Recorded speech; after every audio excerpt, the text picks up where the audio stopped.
Bienvenue au jardin vous est proposé par ARS, le fabricant japonais d'outils professionnels pour la taille, la coupe et l'entretien de vos jardins et de vos espaces verts. Vous avez besoin d'un avis, d'un conseil? Consultez-nous sur notre site www.ars-france.fr. Votre programme avec promessedefleurs.com. Promessedefleurs.com, pépinière en ligne, conseils et idées pour le jardin et le potager.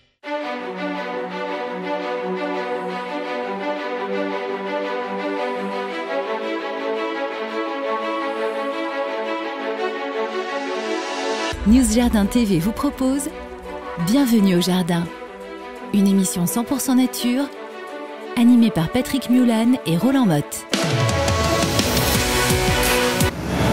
Patrick, Roland, racontez-moi une histoire de plante, de jardin ou de jardinier. Mes amis, nous allons être totalement imprégnés du monde de Noël parce que ça arrive à grands pas et nous voudrions quand même vous parler un peu de ces plantes qui font partie de notre décoration de Noël, à savoir ce qu'on appelle l'étoile de Noël ou plus couramment le poinsettia. Pourquoi est-ce que l'on en parle aujourd'hui? Eh bien tout simplement parce que dès demain dimanche, ça sera la journée mondiale du poinsettia. Et personne n'est au courant. Hein. Heureusement qu'on est là pour le dire. Il y a des gens qui en parlent, qui essayent d'en parler, notamment les producteurs de poinsettia qui essayent de mettre cela à l'honneur. Alors pour quelle raison est-ce que le 12 décembre est la journée mondiale du poinsettia? Mais parce que c'est à cause du père Robert, Joël Robert Poinsett, qui était l'ambassadeur des USA au Mexique, et c'est lui qui nous a fait découvrir le poinsettia. Et donc lui, il n'est pas mort, hein. 12 décembre 1851, voilà, c'est ça? 1851. De mémoire, hein. Ouais, c'est marqué, mais... 100 ans avant moi. Oui. Ah, bien. En 1852, donc, le Congrès américain a déclaré l'anniversaire de la mort de Joël Poinsett la journée du poinsettia. Et d'ailleurs... Poinsettia. Oui. Bon, mais en botanique, comment s'appelle la plante? Forbia. Pulcherima. Pulcherima. Nous sommes évidemment donc sur une plante 100% mexicaine et qui est particulièrement intéressante. Et au Mexique, on la connaît de façon traditionnelle parce qu'à l'état sauvage, on les voit dans les régions de moyenne altitude, un petit peu le long de la côte pacifique jusqu'au Guatemala, à l'état d'arbustes, même de grands arbustes, un peu décharnés d'ailleurs. C'est pas toujours bien esthétique. Quand ils sont pas taillés, ça perd vraiment son intérêt. C'est tout dégarni, puis on se retrouve avec des petites feuilles rouges là comme ça. Voilà. Comme ça, comme elle dit. Ouais, voilà, c'est ça. Et puis on l'appelle la florée des Noche Buenas, c'est-à-dire la fleur de la nuit sainte, parce qu'il y a une sorte de légende qu'il y a dessus, parce qu'on dit qu'au Mexique, à Noël, il y avait une petite fille qui s'appelait Pépita, qui était bien triste parce qu'elle voulait offrir un présent à l'enfant Jésus le soir de la messe de minuit, mais elle avait vraiment rien du tout pour offrir, tellement elle était pauvre, et donc elle allait vers l'église avec son cousin Pedro, qui lui dit, bah écoute, c'est pas grave, si t'as pas la possibilité d'acheter quelque chose, bah trouve quelque chose dans la nature et puis ça fonctionnera bien. Donc elle a ramassé quelques mauvaises herbes et puis on dit que lorsqu'elle est entrée dans l'église et qu'elle s'est approchée de l'autel, elle a eu un miracle et que les herbes qui étaient ridicules qu'elle avait ramassées se sont transformées en ces magnifiques feuilles éclatantes en forme d'étoile et qu'on appelle aussi, nous, les fleurs de la Sainte Nuit. Et là, tous les gens là ont dit « Aïe, Pépita !» Peut-être qu'ils ont dit « Aïe, Pépita », je ne sais pas. Mais en tous les cas, aujourd'hui, c'est une plante qui est, notamment dans les pays anglo-saxons et particulièrement aux États-Unis, la plante de Noël, bien avant nous, la rose de Noël ou même le sapin, etc. C'est une plante qui fait partie du décor. Et le rouge aussi, on avait déjà évoqué l'idée du sapin avec les pommes que l'on mettait, pommes d'abondance, etc., la pomme d'Ève et tout ça. Ben là, le rouge a la même couleur et donc elle a aussi cette vocation-là. Au niveau de la culture, parce que je pense que c'est aussi ça qui vous intéresse. Ouais, c'est casse-pied. Hein. Alors, vas-y, pourquoi c'est casse-pied?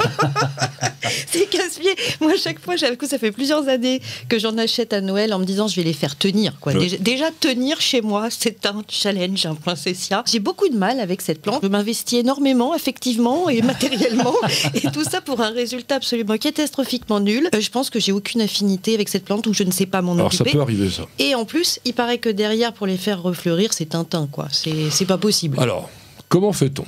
le conseil, c'est n'achetez pas des mini poinsettias, des trucs ridicules. Prenez une belle grosse touffe. On vous a dit c'était un arbuste.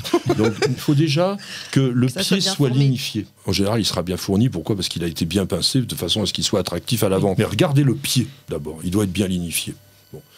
Une fois qu'il est dans cet état-là, attention à la température dans la maison. Parce que c'est une plante qui va bien en dessous de 20 degrés. Entre 12 et 18 au top. À partir de 20, je commence à avoir chaud, donc il faut que je sois bien arrosé, parce que sinon, ça va être compliqué. Au-dessus de 20, alors là, ça ne le fait pas. Alors vous pouvez faire un truc, c'est vous acheter des mini poinsettias de rien du tout, que vous mettez sur vos tables de fête, et puis après, vous les dégagez comme si c'était des fleurs à couper. Mais pour des gros poinsettias, il faut mieux les mettre aussi dans cet endroit un petit peu frais. C'est vrai qu'à la maison, c'est pas forcément évident. C'est pas facile à cette saison-là de l'année. Comment tu fais ? Une pièce moins chauffée. Ah oui. Une pièce moins chauffée, une véranda. Encore une fois, on en revient toujours à la même chose. C'est-à-dire que la plupart des plantes qui ne sont pas 100% tropicales, et en plus les 100% tropicales, généralement, elles ont besoin d'une grosse hygrométrie. Nous, il y a belle lurette, à la maison, on ne met plus de plantes. Toutes elles sont dans la véranda. Et on a des plantes magnifiques toute l'année. Parce que la véranda, elle est faite pour ça. Il y a plus de lumière, il y a plus d'hygrométrie, il y a une baisse de température pendant la nuit, etc. Et ça, c'est très important. Bon. Alors, un autre problème sur le poinsettia, c'est au transport. C'est-à-dire que lorsqu'on achète un poinsettia, quelle que soit sa taille, les petits, on s'en fout, comme tu l'as dit, mais quand ça commence à une belle taille, faites-le emballer. C'est pas que vous allez l'offrir, mais c'est que vous allez surtout le protéger, parce que au nord de la Loire, pour aller de la jardinerie jusqu'à la maison... Il va attraper froid. Ah ben oui, il peut avoir un bon coup de froid. S'il fait 0,5 degrés dehors et que vous le trimballez dehors, c'est pas une bonne nouvelle pour lui. Ça fait un gros coup de froid. Donc ça arrive souvent. Ah oui, je savais pas ça. Et donc, il est préférable de le faire systématiquement emballer. Alors ça, c'est un excellent conseil, et pour toutes les plantes. Et notamment, en ce moment, on a aussi envie d'offrir des orchidées, par exemple.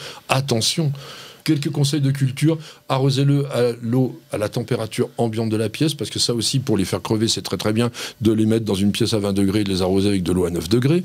C'est plutôt une plante acidophile, donc puisez l'eau le soir, vous laissez passer toute la nuit, le lendemain matin, vous arrosez. Il n'y a plus du tout le chlore qu'il y a habituellement dans l'eau de ville, et puis vous avez l'eau à la température ambiante. Alors comment le faire refleurir ? Le faire refleurir, il faut savoir une chose, c'est qu'à partir du moment où il va être défleuri. Puisqu'en fait, les fleurs sont les petits points jaunes qu'on voit au milieu. Le reste sont des bractées colorées. Il va perdre ses bractées, il va perdre aussi ses feuilles. Quick, je le retaille drastiquement. Le recèpe ou tu le retailles ? Non, mais le recepé, on ne pourrait pas le faire redémarrer. C'est pour ça que j'insistais sur le fait d'avoir un tronc, oui. Tu vois, d'avoir vraiment une structure, parce que tu vas avoir les branches, et là, on va laisser quoi ? 3-4 cm maximum sur chaque ramification. On va le laisser à la maison. Là, à 20 degrés, il est très bien. On l'arrose une fois par semaine en moyenne. Pleine lumière, là, on le colle à la fenêtre. Et puis, le printemps arrivant, monsieur Poinsettia ou madame Poinsettia, dehors, dans un même coin du balcon, parce que là, il est dormant dans ces cas-là. Il est au repos, là. Et on l'arrose très, très peu pendant cette période. Parce que quand tu dis qu'il est moche au Mexique, et c'est vrai, c'est parce que ce sont des régions où il y a des périodes de sécheresse intenses. Et là, la plante, elle perd tout, ou une grande partie, pour pouvoir se tenir à cette période de sécheresse. Donc nous, on fait pareil. Et après, vers le mois de septembre, on va le ramener à la maison. Mais là, c'est une plante de jour court. Pourquoi c'est la plante de Noël ? Parce qu'il ne développe sa floraison et ses belles bractées qu'avec des jours inférieurs à la longueur de la nuit. Donc il faut le mettre dans un endroit sombre. Et combien de temps alors ? Tu le mets de septembre jusqu'à novembre-décembre. Tu le sors pas du tout dans la journée ? Le sortir. Mais tu l'installes où ? Tu dis jour. On le met dans un endroit, par exemple dans un angle de mur. D'accord. Dans un endroit qui ne reçoit pas la lumière directe. Voilà. C'est vachement compliqué en fait. Ah oui. Bon, je suis un peu d'accord avec toi, mais ça, si on a envie de se faire un petit plaisir de culture, parce que là, tu l'as raté. Mais imagine que l'année prochaine, tu le réussisses, tu diras waouh, je suis un cadeau. Ça, alors là, c'est pas demain, à mon avis.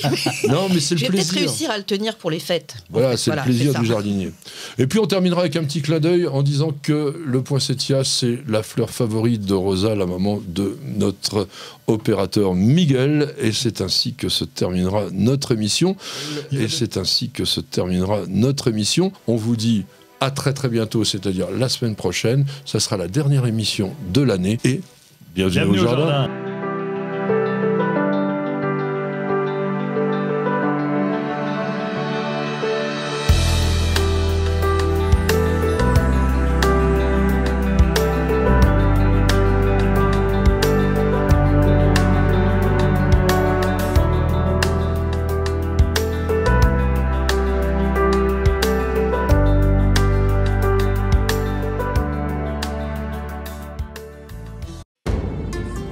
Vous avez écouté Bienvenue au jardin avec ARS, le fabricant japonais d'outils professionnels pour la taille, la coupe et l'entretien de vos jardins et de vos espaces verts. Vous avez besoin d'un avis, d'un conseil? Consultez-nous sur notre site www.ars-france.fr. Votre programme avec promessesdefleurs.com. Promessesdefleurs.com, pépinière en ligne, conseils et idées pour le jardin et le potager. Vous appréciez nos vidéos, vous regardez régulièrement nos émissions Découverte Jardin et Jardiner, ça fait du bien. Alors n'hésitez surtout pas à vous abonner. Il suffit de cliquer sur la cloche et vous serez tenu au courant de toutes nos mises en ligne, et ceci totalement gratuitement. Et sachez également qu'il existe un site internet sur lequel il y a énormément d'informations, de réponses à vos questions, de dictons et de citations. Alors www.newsjardin.tv, c'est la bonne adresse.